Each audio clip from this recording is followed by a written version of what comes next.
안녕하세요. 크립토TV입니다. 오늘은 단신 뉴스를 짧게 살펴본 뒤에 SEC가 10년 넘게 괴롭혔지만 드디어 훈방 조치한 코인들에 대해서 알아보도록 하겠습니다. 먼저 이 뉴스가 눈에 들어와서 한번 소개를 해드리면요.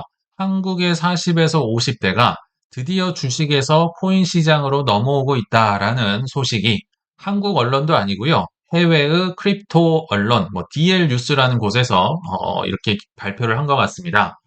여기 보시면 한국의 40대, 50대 중년들이 XRP에 집중 매수하고 있으며 드디어 주식에서 크립토로 넘어오는 거 아니냐, 이런 약간 주관적인 의견이 들어간 기사를 쓴 것 같은데요.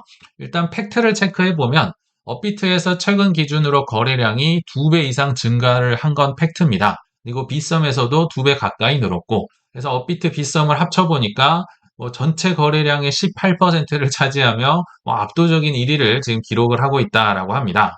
그러면서 이제 한 애널리스트가 약간은 주관적인 의견이 들어간 이제 의견을 제시했는데요. 최근에 주식시장 상승 이후에 크립토로 복귀를 해서 아마 국장을 얘기한 것 같아요. 그래서 XRP를 집중 매수하고 있으며 해외 주식 매도 자금도 크립토로 유입되고 있다라고 하는데 객관적인 데이터가 없는 이게 잘 나오지는 않을 거예요. 그래서 조금 주관적인 내용이 아닌가. 그렇지만 저는 서서히 진행은 될 거라고 또 생각은 하거든요. 다만 약간 초창기일 뿐이다. 증명이 되진 않는다. 그렇지만 확실한 거는 XRP에 대한 거래량은 꽤나 많이 터졌다. 요거는 오늘 아침에 제가 캡처를 해봤는데요. XRP는 항상 탑3 안에는 들어갔었죠. 근데 지금은 볼 때 압도적인 1위를 기록하고 있는 것 같습니다. 그래서 그렇다고 해서 급등이 나온 건 아니지만 거래량이 올라간 건 사실인데 여기서 한번 짚고 넘어가 볼게요. 근데 왜 중년들이 사고 있을까? 그리고 두 번째, 왜 XRP를 하필 사고 있을까? 여기에 대한 제 개인적인 생각은요. 이들은 경험을 갖고 있다. 투자에서도 마찬가지지만 경험이 굉장히 중요한데요.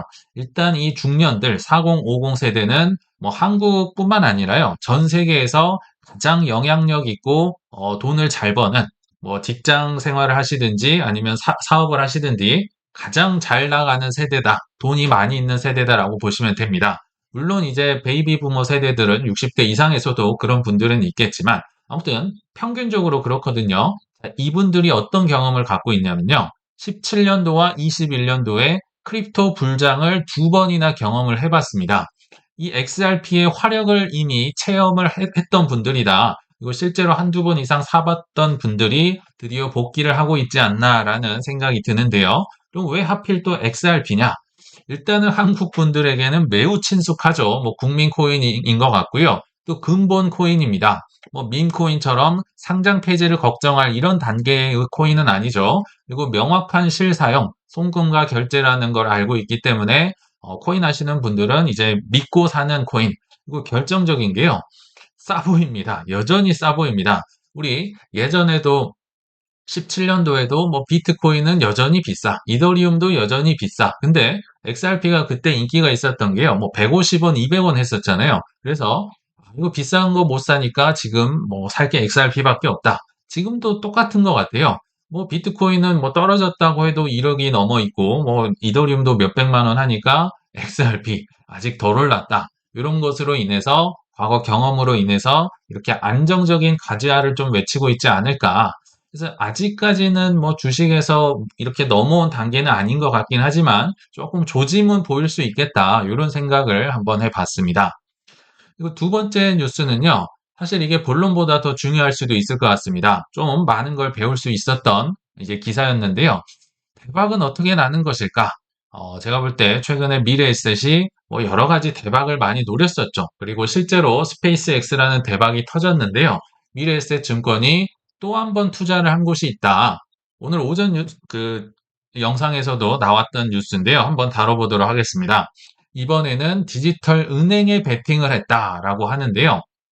이게 이제 막 생겨난 4개월밖에 영업한 지 4개월밖에 되지 않은 디지털 은행에 이 초기 투자를 했다. 이게 이제 최근 들어서 밝혀졌는데요. 참고로 이게 LL보르라는 이름이 참 어려운 은행인데요. 그러니까 크립토 친화 은행이라고 보시면 됩니다. 과거에 실버게이트나 시그니처 뱅크 등등 좀 크립토 친화 은행들을 이 전통 금융들이 그냥 순식간에 날려버렸죠. 그러니까 공백이 생긴 겁니다. 크립토 친화 은행들이 사라지니까 그 공백을 채우기 위해서 창업을 했다. 이렇게 보시면 되는데요.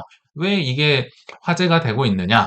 일단 이 에레보르라는 은행이 팔란티어 창립자 피터 틸이 초기에 투자를 했던 이분들이 다 뭐 창업자도 그렇고 페이팔 마피아라고 보시면 됩니다. 그러니까 피터 틸이 찍었다. 투자를 많이 했었다. 그리고 또 손만 대면 대박이 났던 미래 에셋에서 초기 투자를 또 했다. 물론 미래에 잘 될 거란 보장은 없어요. 그렇지만 과거에 스페이스 X를 통해서 대박을 한번 보여줬던 적이 있고 또 최근에 코빗 투자도 했었죠. 코빗은 아직까진 증명이 되진 않았지만 아무튼 이 피터 틸과 스페이스 X 이런 후광 효과로 인해서 좀 이제 주목을 받고 있다. 그래서 이 창업자를 보시면요. 안두릴이라는 이 방산 쪽에 굉장히 IPO 대형업입니다. 하반기에 IPO를 할 텐데요. 방산 쪽에서 굉장히 주목을 받고 있는 이 회사의 대표가 또 하나 은행을 만든 겁니다. 그래서 안두릴 회사 옆에 바로 이제 이 그 에레보르라는 은행을 바로 옆에 만들었다. 왜냐하면 출근을 같이 해야 되니까요. 그렇게 보시면 되고요. 그러니까 정확히 얘기하면 이 은행은 크립토 친화 은행이기도 한데 방산 쪽에서도 돈을 빌릴 수 있는 그러니까 크립토도 그렇고요. 방산도 그렇고 둘 다 위험하니까 은행들이 돈을 잘 빌려주지 않았습니다. 그런 쪽에 특화돼서 그럼 내가 빌려줄게. 요런 은행이라고 보시면 좋을 것 같거든요. 그래서 여기 뭐 주요 투자자를 보시면 파운더스 펀드 이게 이제 피터 틸 사단이고 뭐 A16G라든지 뭐 미래에셋도 투자를 했었다. 정확한 지분 규모는 이제 밝혀진 건 아니다라고 하거든요. 근데 여기서 한번 살펴보실게요. 일단은 미래에셋이 증명한 거, 나 이거 잘했어요 라고 보여준 것들도 여러 개 있죠. 그 중에 하나가 국장이 폭발했을 때 수익을 가장 많이 벌었습니다. 최근에 뭐 증권사들 다 물들어오고 있지만 그 중에서도 돈을 가장 많이 벌고 있어서 주가가 많이 올랐죠. 그리고 또 하나, 스페이스 X에 대한 지분 투자도 기가 막힐 때 해가지고 지금 주가가 이미 엄청나게 많이 오른 상황입니다. 뭐 요거 사라고 지금 말씀을 드리는 게 아니에요. 근데 비증명된 거, 아직 증명되지 않은 것도 있죠. 코빗에 대한 투자는 이제 RWA 시대의 플랫폼으로서 뭐 기관 대상으로 이제 쓰려고는 하지만 아직 증명은 안 됐고요. 에레보르도 이제서야 이게 이제 언론을 통해 드러났으니까 모른다. 잘 될지 안 될지는 모른다. 근데 여기서 중요한 거는요. 증명이 됐든지 안 됐든지 이들이 투자한 타이밍을 보면요. 정말 기가 막힙니다. 제가 요거를 보여드리려고 가져와 봤어요. 자, 비트코인 차트에서 미래에셋이 투자한 시점을 한번 표시를 해보겠습니다. 제가 공부를 하면서 알게 된 거는 이분은 머스크 팬이 아닐까 할 정도로 일론 머스크에 대한 투자가 많더라고요. 자, 이게 이제 비트코인의 최근 근래 5개년간 주봉 차트라고 보시면 되는데요. 처음으로 스페이스 X에 이제 미래에셋이 투자했던 시기가 22년도 7월 달이었습니다. 이때 기억나시겠지만, 뭐 연준에서 금리를 엄청나게 올리면서 완전 뭐 주식이든 코인이든 부동산이든 다 부서졌던 그 시기입니다. 그때 1200억 원이나 되는 돈을 스페이스 X에 쑥 집어넣으면서 굉장히 투자를 잘 끊었고요. 자, 또 하나 알고 보니까요. 트위터에도 투자를 했더라고요. 22년 10월 달, 그러니까 22년 말에 요거 이제 인수를 했던 거 제 기억이 새록새록 나는데요. 이때도 800억 원이 되는 돈을 들여서 트위터의 지분을 꽤 많이 확보를 합니다. 둘 다 뭐 값어치가 굉장히 많이 떨어져 있을 때 좀 저가에 샀겠죠. 그리고 결정적으로 FTX 사태가 터지고 정말 과거 들어서 최악의 시기 22년도 12월이 아닐까 생각이 들거든요. 자, 이때 스페이스 X에 2차로 투자를 합니다. 600억 원 정도를 투자를 했거든요. 그러니까 뭐 어떤 거를 투자를 하든지 정말 헐값일 때 22년도 하반기에 무려 3번이나 많은 돈을 들여서 뭐 이것저것 일론 머스크 관련 주식들을 많이 샀네요. 그리고 23년도 7월 이때도 뭐 기억나실지 모르겠습니다. SAC의 게리 겐슬러가 정말 날뛰고 있을 때였죠. 뭐 다 코인은 증권이다라고 하면서 험한 시기일 때 그때도 이제 2천억 원을 들여서 스페이스 X에 대한 3차 투자를 진행을 했고요. 또 이때 당시에 XAI라는 이 인공지능 플랫폼을 이때 일론 머스크가 만들었습니다. 그래서 이 두 개를 합쳐서 2천억 원에 투자를 했다. 그러니까 이 상황을 보시면 굉장히 힘들고 어려울 때 집중적으로 뭐 쥐어짰는지는 모르겠지만 많은 돈을 투자를 했다라고 보시면 되고요. 그로부터 이제 올라갈 때, 뭐 크립토든 주식이든 올라갈 때는 투자를 했다라는 기록을 제가 아무리 찾아도 찾을 수가 없더라고요. 뭐 비전을 선포했다더라, 계획을 세웠다더라 이런 뉴스는 있지만 올라갈 때는 투자를 하지 않았습니다. 그러다가 언제 투자를 했다? 아마 뉴스를 통해 보셨겠지만 한번 크게 꺾였을 때 있죠. 작년 말 25년 12월 달에 뭐 차트로 제가 표시를 해봤는데요. 이때 1200억 원 가까이를 들여서 코빗을 인수합니다. 코빗을 뭐 적어도 올라가거나 이런 뭐 즐거울 때 산 게 아니니까 나름대로 좀 싼 값에 사지 않았을까 생각이 들거든요. 그래서 코빗을 이때 샀고요. 자, 아까 소개드렸던 에레보르라는 은행을 26년도 2월 달에 매수를 했습니다. 2월 달에 투자를 한 게 지금 3월 달에 언론에 공개가 된 거예요. 그때를 제가 표시해 봤는데요. 비트코인이 9천만 원 무너졌을 때 6만 달러 갔을 그때 딱 산 게 아닌가 생각이 들거든요. 그래서 약 400억 원 정도를 정확한 지분 이제 금액은 나오진 않았는데 아무튼 굉장히 힘들고 어려울 때 이때 에레보르 은행을 샀었다. 이게 정말 타이밍이 기가 막히죠. 그러면 이들이 대박을 내는 비결이 무엇일까? 대박이 난 것도 있고 아직 지켜보는 것도 있겠죠. 근데 확실한 거는 공포에 돈이 있어야 살 수 있다. 우리 다 아는 얘기인데요. 그거를 이제 실행을 했다라는 겁니다. 그러면 미래에셋 증권은 어떻게 돈이 나서 투자를 했을까? 제가 알아보니까요. 빚을 낸 것도 아니고 뭐 좋은 주식을 팔아서 산 것도 아니더라고요. 미래에셋 증권이 일단 자기 사업에서 독보적인 분야, 이익을 굉장히 많이 냈습니다. 24년도에 제가 자기 자본을 이렇게 조사를 해보니까 12조 원이 넘어가더라고요. 그러니까 많은 증권사 중에서도 압도적인 업계 1위를 차지할 정도로 일단 본업에서 돈을 많이 벌었고요. 또 거기다가 사모펀드를 조성을 해서 요거 초창기에 투자를 합시다. 이런 돈을 모아서 투자를 했다. 그러니까 빚을 내서 한 게 아니고 주식 매도해서 한 게 아니라는 게 차이점이다. 그냥 본업 충실히 한 것 같아요. 요거를 이제 우리가 우리의 삶에 적용을 해본다면 일단 우리는 출근을 열심히 할 수밖에 없죠. 또는 뭐 사장님들이 뭐 메뉴 개발이라든지 사업을 열심히 하는 그 방법.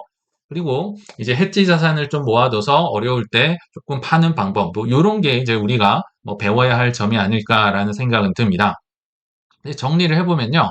결국은 대박의 조건은 이 네 가지가 다 만나야 되는 것 같아요. 일단은 다 도망쳤을 때, 이거 재미없어, 끝났어 하면서 다 도망쳤을 때, 내 돈으로, 지금 비투자가 아니었죠. 남의 돈으로 하면 뭐 22년에 사가지고 26년, 7년까지 이게 언제 될지 알 수 없는 기다림이었을 거란 말이에요. 그래서 내 돈으로, 그리고 용기 있게, 고독하죠. 왜냐하면 남들 다 도망갔는데 나 혼자 용기 내기 힘든데 용기 있게 그리고 인내심을 냈더니 대박이 갖춰졌더라.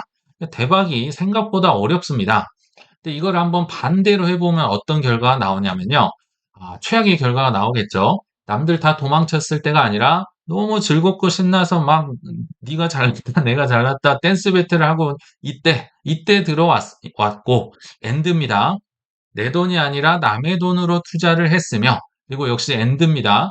용기 있게 고독하게 한 게 아니라 정말 신나가지고 어깨동무 얼싸들싸 하면서 뭐 들어가자, 뭐 우리 집에 왜 왔니 하고 있는 뭐 그런 것들. 그리고 인내심 있는 게 아니라 한 방을 노릴 때, 그러니까 이 하나하나 자체가 참 치명적인 건데 이게 엔드가 나와버리면 완전히 이제 대참사가 나오게 되겠죠.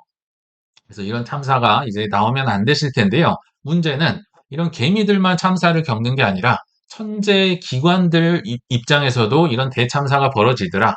그 중에 하나가 FTX잖아요. 뭐 제인 스트리트 출신의 뭐 천재 창업가가 만든 회사인데 결국은 뭐 이런저러한 이유로 파산을 해버리니까 이 친구들이 정말 뛰어난 분들은 맞는 것 같아요. 그래서 파산 절차 24년도에 밝혀졌었는데 지금 굉장히 뜨거운 AI 스타트업 엔트로픽 이것도 앞서 뭐 안드릴이나 뭐 스페이스X와 함께 하반기에 IPO를 앞두고 있는 대형 중에 하나잖아요. 근데 FTX가 정말 그 옛날에 뭐 22년도, 21년도에 엔트로픽 지분을 8%나 들고 있었다라고 합니다. 근데 파산을 했으니까 결국은 싸게 팔아버린 거죠. 그래서 13억 달러에 팔았는데 그게 현재 가치로 300억 달러가 됐더라.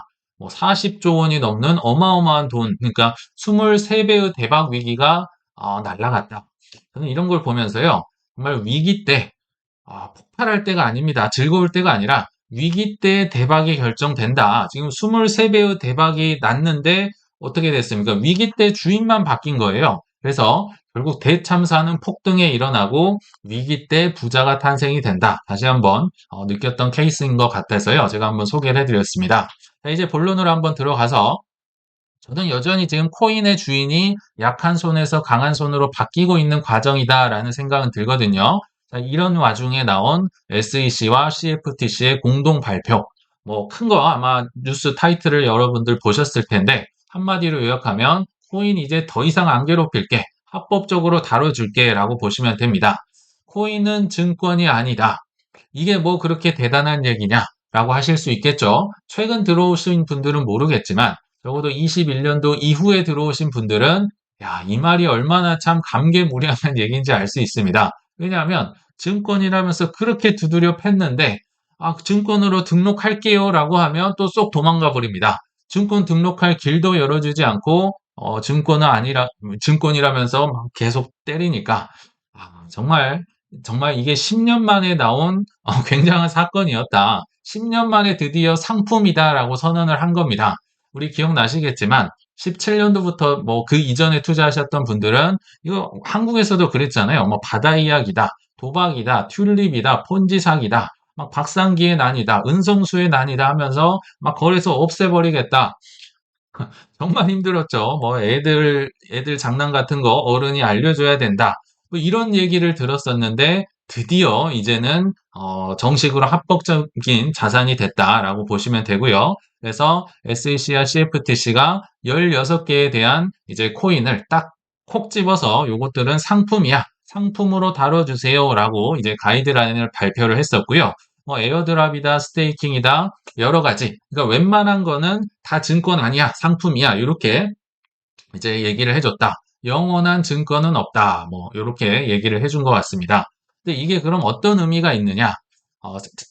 가만히 생각을 해보면요. 우리가 지금 클래리티 법안 그렇게 기다리고 있잖아요. 근데 이게 클래리티를 선언한 것과 똑같습니다. 클래리티 법안은요, 지금 스테이블 코인 이자를 뭐 넣냐 빼냐를 하고 있지만 그게 핵심이 아니죠. 클래리티는 증권이냐 상품이냐, 코인이 SEC 관할이냐 CFTC 관할이냐 이거를 다루는 게 클래리티인데요. 지금 제가 볼 때는 전쟁 등으로 해서 클래리티 법안이 늦어지니까 SEC가 원래는 기다리고 있었어요. 심지어 이 클래리티 법안을 이제 작성하기 위해서 참고 자료를 제시했던 거, 그게 지금 최근에 발표한 그 가이드라인인 것 같거든요. 근데 전쟁 때문에 늦어지니까 오히려 선제적으로 그냥 선빵을 날렸다. 선언을 해버렸다라고 보시면 됩니다. 그래서 클래리티 법안이 통과된 것과 약간 비슷한 느낌이다. 아직 뭐 가격이 반영이 되진 않았지만요. 그럼 이제 앞으로 어떤 일이 벌어질까? 크립토가 합법 안으로 들어오고요. 규제를 갖추기 시작합니다. 주로 이제 면제를 해주는 뭐 너네들 한번 마음대로 해봐 조금 봐줄 테니까 초반에는 이런 쪽 규제로 갈 가능성이 높긴 한데 아무튼 이런 흐름으로 간다면 어떤 일이 벌어지냐면요.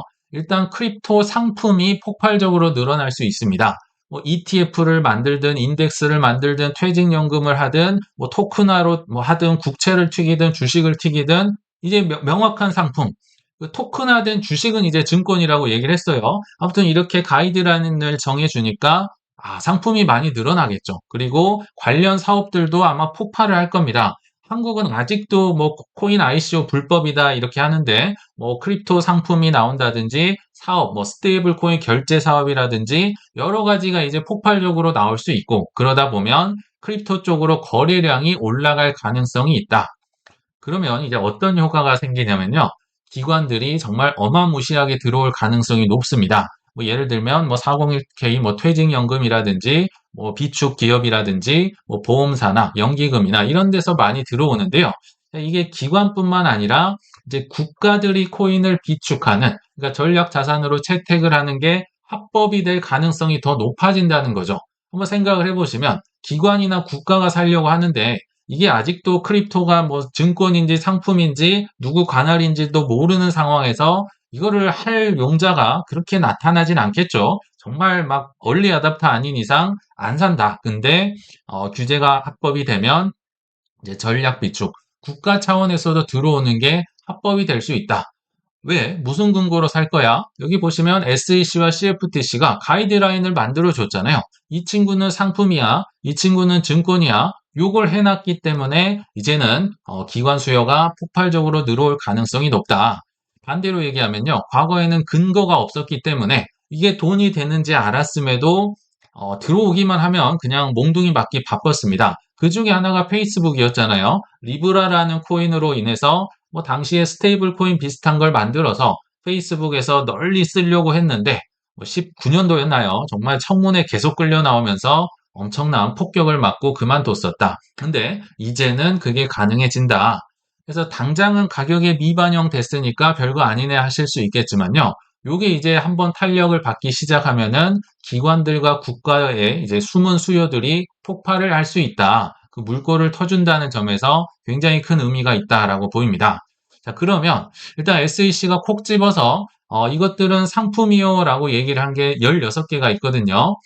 무려 68페이지의 보고서를 통해서 이거 제출을 했다라고 하는데 자, 핵심 부분만 보면요. 디지털 상품 이렇게 나타나 있죠. 여기 보시면 그 16개 코인들이 나옵니다.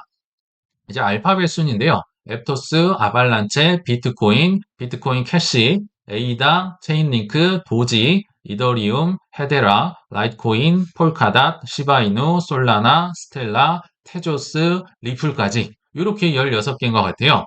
이 친구들은 지금 이걸 왜 만들어 놨을까요? 내가 이런 기준을 제시하니까 요거를 토대로 해서 상품을 마음껏 만들어라. 뭐 퇴직연금에 넣든지 인덱스에 넣든지 뭐 전략 비축을 하든지 아무튼 이거는 상품이야. 이렇게 규제를 가이드라인을 줬다라고 보시면 좋을 것 같습니다. 근데 이 코인들 가만히 보면 어디서 많이 보신 것 같죠? 제가 어젠지 엊그젠지 모르겠지만 퇴직연금에 앞으로 들어갈 가능성 높은 15개의 코인 그거랑 매우 똑같습니다. 정확히 얘기하면 14개가 똑같았어요. 제가 엊그제 보여드렸던 게 T로 프라이스에서 이제 인덱스로 들어가는 거 또는 푸시 그러니까 영국의 이런 지수 만드는 인덱스 펀드인데요. 이 인덱스 펀드에 들어갔던 15개의 코인과 매우 일치합니다. 여기 보시면 비트, 이더, XRP, 솔라나 그리고 그 외에 뭐 에이다, 아발란체, 도지 해가지고 쭉쭉쭉 있는데요. 맨 뒤에 수위만 빼고는 14개가 겹칩니다. 그쵸? 수위만 빼고는 다 겹친다. 그러니까 퇴직연금과 지금 SEC에서 상품이라고 얘기하는 친구 중에 대부분이 겹치더라. 그 14개가 뭐다? 그러니까 수위만 빼고입니다. 비트, 이더, XRP, 솔라나 등등 해서 이 14개가 이제 중심이 돼서 지금 그러니까 어떤 페이지를 열어도 어떤 기사를 봐도 지금 노골적으로 거의 반복적으로 나오고 있는 코인들이 있죠. 뭐 ETF에 들어간다, 인덱스에 들어간다, 뭐 상품에 들어간다, 퇴직연금에 들어간다. 그게 지금 이 14개다라고 보시면 되고요. 이제 앞서 보셨던 퇴직연금에만 들어갔던 게 수위가 하나 추가가 된 겁니다. 아마도 핵심적인 레이어 1이기도 하고 또 스테이킹으로 이자를 줄 수 있어서 뭐 포함이 되지 않았나 생각이 들고요. SEC에서 상품이요라고 한 게 이제 두 개가 따로 있죠. 하나는 앱토스고 하나는 테조스인데요. 하나가 더 있습니다. 지금 여기에서 제가 못 가져왔는데요. 깨알같이 보고서 밑에 이제 각주로 들어간 게 알고랜드가 있어요. 얘는 상품이야. 얘는 증권 아니야. 알고랜드까지 이제 추가가 돼 있다. 아무튼 이런 코인들이 이제 핵심적으로 살아남고 쓰임 받을 코인이다라고 보는 게 어떨까 생각이 들거든요. 그래서 오늘 결론을 마지막으로 한번 마무리해 보도록 하겠습니다. 아직 가격에 반영은 되진 않았지만 최근 들어서 계속 반복되고 있는 게 뭐 인덱스 ETF나 퇴직연금에 들어가는 거, SEC가 뭐 상품이라고 분류한 거, RWA의 뭐 주식이나 뭐 국채나 토큰화로 쓰이는 거, 또는 비자, 마스터 등 스테이블 코인 결제에 쓰이는 거 등등해서 반복적으로 노골적으로 특정 코인들이 계속 나오고 있는 것 같습니다. 저는 남들이 다 떠난 위기 중에서도 어떻게든 앞서 보셨던 이 시총 높은 코인들 위주로 모아 가신다면 결국 대박의 주인공이 바뀌면서 큰 상승 시기에 크게 보상받으실 거라 믿으면서 이만 마치겠습니다. 시청 감사합니다.